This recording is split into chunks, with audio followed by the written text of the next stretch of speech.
सुंदरपुर गांव। इस गांव में एक किसान अपने दो बच्चों और अपनी पत्नी लीलावती के साथ रहता था। वह बहुत मेहनती किस्म का था। वह बहुत मेहनत और लगन से काम किया करता था। गांव वाले उसकी बहुत ही तारीफें किया करते थे।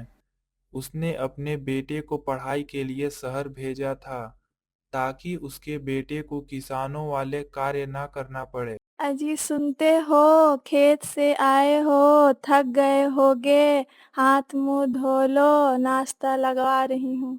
लीलावती बहुत ही दयालु और शांत स्वभाव की औरत थी। तभी लीलावती अपनी बेटी पूजा से कहती है। बेटी पूजा, कहाँ हो तुम? बापू खेत से आए हैं, नाश्ता निकाल दो। ठीक है माँ, मैं अभी लाती हूँ। इतना बोलकर पूजा रसोई की ओर चली जाती है। सभी लोग एक साथ बैठकर खाना खाते हैं। पूजा बेटी, तुमने नाश्ता बहुत अच्छा बनाया है, बहुत अच्छा लग रहा है खाने में। हाँ पूजा बेटी, तुमने बहुत अच्छा नाश्ता बनाया है, बहुत अच्छा लग रहा है।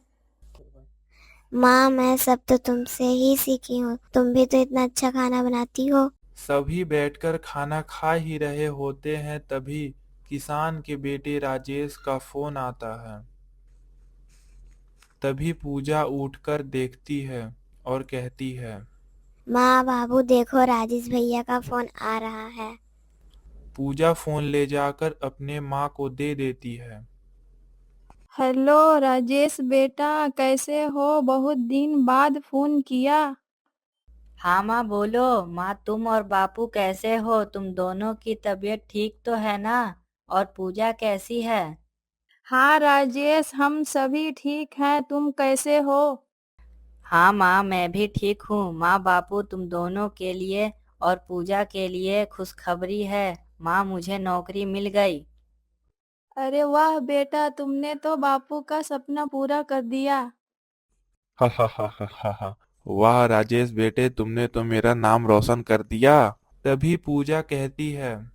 राजेश भैया, अब तो घर आ जाओ, अब तो आपकी नौकरी भी लग गई है, कुछ दिन के बाद चले जाना। ठीक है मेरी बहन पूजा, मैं कुछ दिनों के बाद घर आ जाऊंगा। इतना बोलकर राजेश फोन रख देता है और कुछ दिन बीत जाते हैं।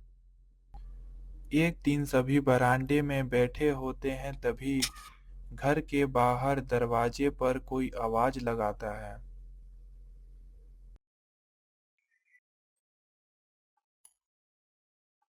पूजा बेटी, देखना दरवाजे पे कौन आया है। ठीक है माँ, मैं अभी देखती हूँ। इतना बोलकर पूजा दरवाजे की ओर चली जाती है। अरे राजेश भैया, आप आ गए, पर ये लड़की कौन है? हाँ पूजा, बस लेट थी तो थोड़ी देर हो गई। यह लड़की मेरी पत्नी है, मैंने इनसे शादी कर ली है। पूजा राजेश की बात सुनकर दंग रह जाती है। पूजा, कौन आया है दरवाजे पर? माँ, राजेश भैया आ गए। तभी राजेश और उसकी पत्नी नेहा अंदर आते हैं। सभी राजेश के साथ उसकी पत्नी नेहा को देखकर दंग रह जाते हैं और लीलावती राजेश से कहती है।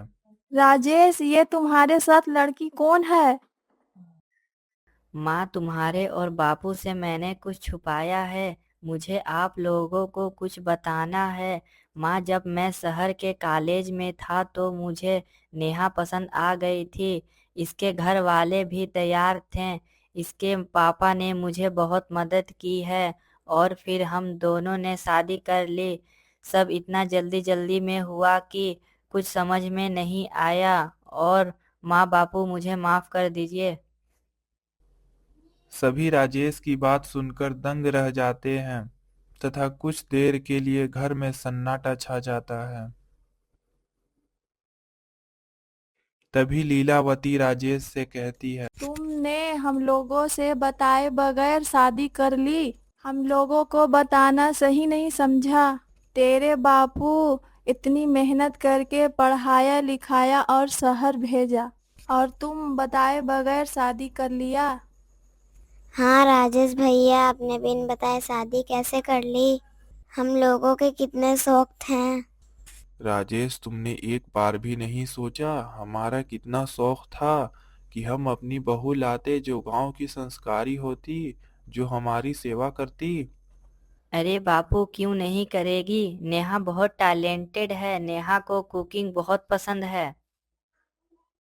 मम्मी पापा, मैं आपकी बहुत सेवा करूंगी। मैं आपकी बहुत इज्जत करती हूँ। मुझे खाना बनाना भी बहुत अच्छे से आता है। ठीक है बेटी, हमने तुम्हें अपना बहू स्वीकार किया, तुम बहुत अच्छी हो। तभी राजेश और उसकी पत्नी नेहा अपने कमरे में चले जाते हैं। तभी किसान अपनी पत्नी लीलावती से कहता है, बहू तो ले आया राजेश, लेकिन क्या यह यहाँ रह पाएगी? इस गांव में तो सिलेंडर भी नहीं है, लाइट भी बहुत कम रहती है। देखो जी, ये तो बाद में पता चलेगा, अभी नई नई बहू आई है। कुछ देर बाद रात हो जाती है और सभी लोग अपने अपने कमरे में चले जाते हैं। जल्द ही सुबह हो जाती है और पूजा दरवाजे पर आती है और कहती है, उठो भाभी, सुबह हो गई। आज आपकी पहली रसोई है। हाँ पूजा, आ रही हूँ। फिर नेहा फ्रेश होकर चूल्हे में आग जलाती है और खूब सारे पकवान बनाने के लिए लग जाती है।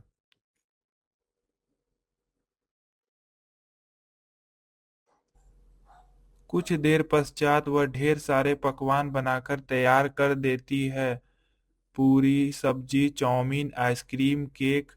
तभी नेहा कहती है, मम्मी पापा, पूजा, खाना बन गया है, आप सभी आकर बैठिए, मैं खाना निकालती हूँ।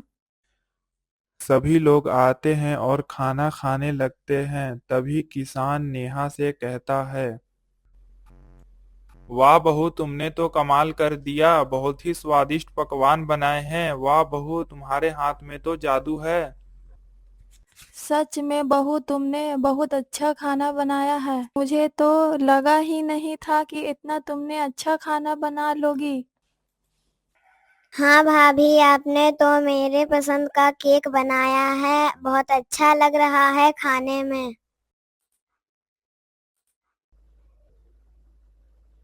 क्यों माँ, है ना मेरी पसंद अच्छी? मैंने कहा था ना, नेहा बहुत टेस्टी खाना बनाती है।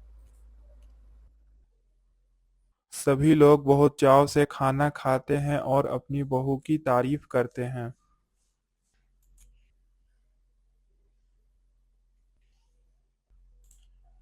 कुछ देर पश्चात राजेश अपने कमरे में बैठा था, तभी उसका फोन बजता है।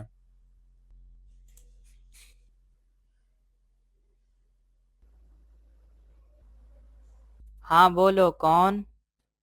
क्या? कैसे आग लग गई? ऐसे कैसे हो सकता है?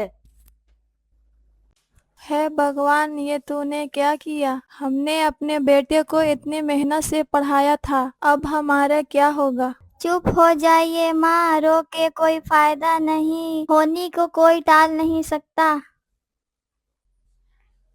तभी किसान बुढ़ापे के लड़खड़ाती अपनी आवाज में कहता है, कैसे अब यह घर चलेगा? मेरी तो उम्र भी ढल चुकी है, बूढ़ा हो गया हूँ।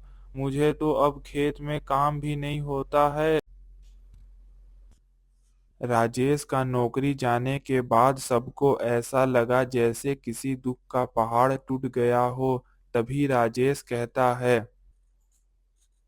कोई बात नहीं बापू, खेत का काम अब मैं संभाल लूंगा। भला भगवान का लिखा कौन बदल सकता है? हाँ बापू, तुम्हारा उम्र अब आराम करने का है। अब तुमसे काम नहीं होता।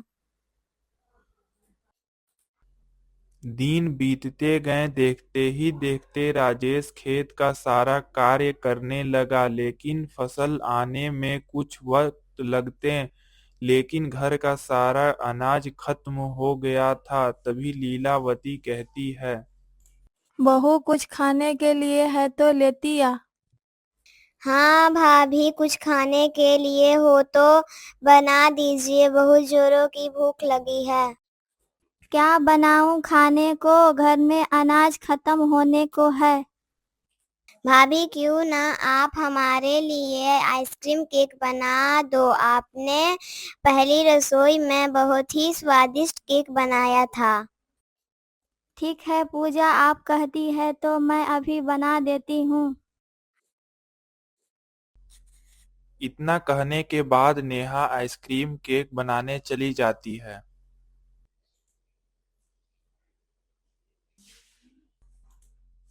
कुछ देर बाद नेहा आइसक्रीम केक बनाकर तैयार कर देती है और सभी को खाने के लिए देती है। बहू तुमने ये केक क्यों बनाया, इससे थोड़ी पेट भरने वाली है। हाँ नेहा, माँ सही कह रही है। भला केक से क्या होगा, इससे पेट कहाँ भरेगा। घर में अनाज नहीं था, इसलिए मैं आइसक्रीम केक बना दी। हाँ माँ, मैं ही भाभी को बोली थी आइसक्रीम केक बनाने के लिए। भले ही पेट ना भरे, लेकिन भाभी बहुत अच्छा केक बनाती हैं। नेहा के दिमाग में एक आइडिया आता है और कहती है, माँ जी, बापूजी, क्यों ना मैं आइसक्रीम केक बनाकर बेचूं। घर का हालात भी सुधर जाएगा, आखिर किसी ना किसी को कुछ तो करना ही पड़ेगा। आइडिया तो अच्छा है नेहा, लेकिन इस गांव के लोग आइसक्रीम केक खाएंगे? क्यों नहीं भैया, जब हमें इतनी पसंद आई आइसक्रीम केक तो गांव वालों को भी पसंद आएगा। मैंने मोबाइल में देखा था आइसक्रीम केक बहुत ही बिकता है, जरूर गांव वालों को पसंद आएगा। हाँ बहू, कह तो तुम ठीक रही हो, कोशिश करने में क्या जाता है। सुनिए जी, बाजार से कुछ सामान लेते आइए। ठीक है बहू, हम दोनों बाजार जाकर केक के लिए सामान लेते आते हैं। फिर राजेश और किसान दोनों सामान लेने बाजार की ओर चले जाते हैं और इधर नेहा और पूजा दोनों केक बनाने के लिए तैयारियां करने लगते हैं। अगली सुबह नेहा सभी तैयारियां करके गांव की एक छोर पर आइसक्रीम केक का एक स्टॉल लगाती है। नेहा की मदद के लिए राजेश और पूजा दोनों ही नेहा के साथ जाते हैं। आइसक्रीम केक ले लो, आइसक्रीम केक, बहुत ही टेस्टी आइसक्रीम केक ले लो। ठंडी ठंडी आइसक्रीम केक ले लो, टेस्टी टेस्टी आइसक्रीम केक ले लो। तभी दो दोस्त आवाज सुनकर नेहा के स्टॉल पर आते हैं और कहते हैं, भाई यह आइसक्रीम केक तो मैं पहली बार सुन रहा हूँ, खाने में अच्छा तो है ना। हाँ भाई, एक बार खा कर तो देखो, बार बार आओगे। बहुत ही टेस्टी आइसक्रीम केक है, उंगलियां चाटते रह जाओगे। मेरी पत्नी ने घर पर ही बनाया है, बिना किसी मिलावट के। हाँ भाई जी, इसको मैंने खुद बनाया है। बाहर का इसमें कुछ केमिकल नहीं मिला हुआ है, एकदम फ्रेश है। मेरे लिए एक आइसक्रीम केक देना। ठीक है, मैं अभी देती हूँ। तभी वह नेहा के हाथ में से केक लेकर खाने लगता है। उसे बहुत ही पसंद आया। वह केक का एक निवाला खाते ही उसके चेहरे पर मुस्कुराहट आ गई और वह तारीफें करते हुए कहता है, वाह भाई, यह बहुत ही अच्छा केक बना है। यह मुझे बहुत पसंद आया, यह बहुत ही टेस्टी है। धन्यवाद भाई, यह घर की शुद्ध बिना मिलावटी का बना हुआ है आइसक्रीम केक। भाई राजेश, मेरे बच्चों के लिए भी 2 आइसक्रीम केक पैक कर देना। ठीक है भाई, मैं अभी आपके लिए आइसक्रीम केक पैक कर देता हूँ। धीरे धीरे राजेश और नेहा की दुकान पर ग्राहक आने लगते हैं। ग्राहकों को आता देखकर सभी के चेहरे पर मुस्कान आ जाती है। तभी राजेश पूजा से कहता है, वाह नेहा, तुम्हारे बनाए हुए आइसक्रीम तो सभी लोगों को बहुत पसंद आ रहे हैं। राजेश, मैं आप लोगों के मदद के बिना नहीं कर पाती। देखते ही देखते शाम हो जाती है और नेहा और राजेश अपना स्टॉल बंद करके घर आ जाते हैं। तभी लीलावती नेहा से कहती है। बहू नेहा, क्या हुआ, आइसक्रीम केक बिका? हाँ माँ, बहुत बिकी। मेरे बनाए हुए आइसक्रीम सभी को पसंद आई। मैंने बोला था ना भाभी कि सबको आइसक्रीम केक बहुत पसंद आएंगे। हाँ पूजा, आपने सही कहा था, आइसक्रीम केक सभी को पसंद आया। देखते ही देखते नेहा का स्टॉल चलने लगता है। वह पूरे गांव में फेमस हो जाती है। सभी लोग उसकी आइसक्रीम की बहुत ही तारीफें करते थे। वह शहरी बहू के आइसक्रीम के नाम से फेमस हो जाती है।